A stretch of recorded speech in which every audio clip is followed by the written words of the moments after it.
Баршаңызға қайырлы күн достар. Бүгінгі сабақта біз зат есімге тәуелдік жалғауларын жалғап үйренетін боламыз.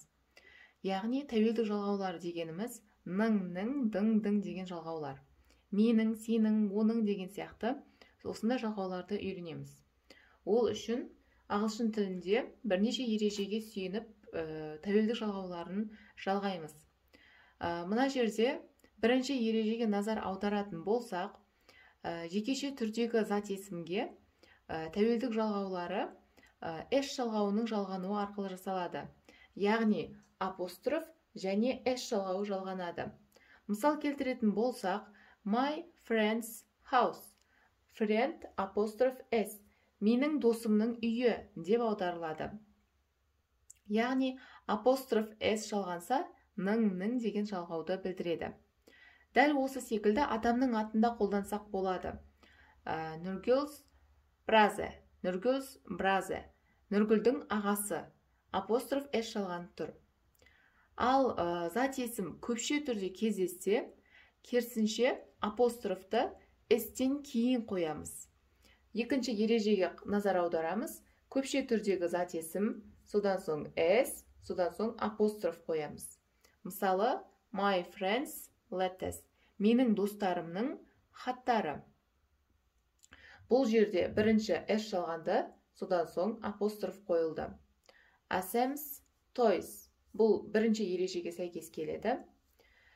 Мына лепелге назар аударамыз. Бұл өте маңызды.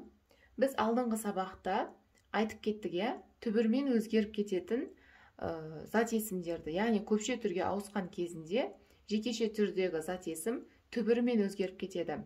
Ондай зат есімдерге мысал ретінде бала сөзін алсақ болады. Child бала.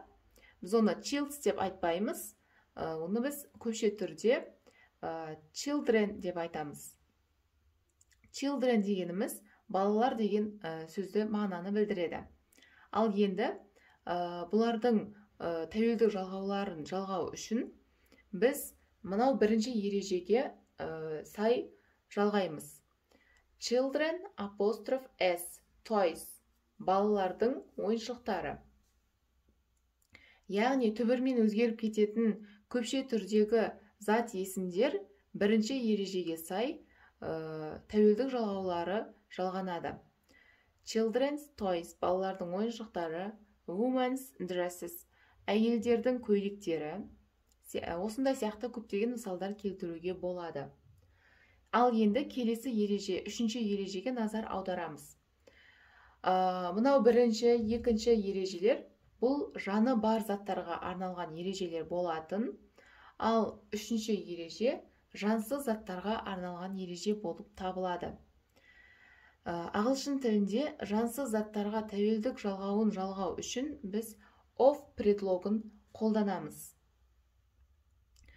Мысал келтіретін болсақ, the name of the book, кітаптың аты. The end of the film, фильмнің соңы. The door of the room, бөлменің есігі. Бұл ереже тек қана жансыз заттарға байланысты қолданылады. Міне достар, менің бүгінгі сабағым аяқталды. Сіздерге бұл видео сабақ түсінікті болды деп ойлаймын. Өздеріңіздің ойларыңыздан көптеген мысал құрастырып көруге кеңес беремін. Менің видеом ұнаса, каналға тіркеліп қоюды ұмытпаңыз, сонымен қатар лайк баса кетіңіз. Және менің Instagram парақшама жазылуды ұмытпаңыз.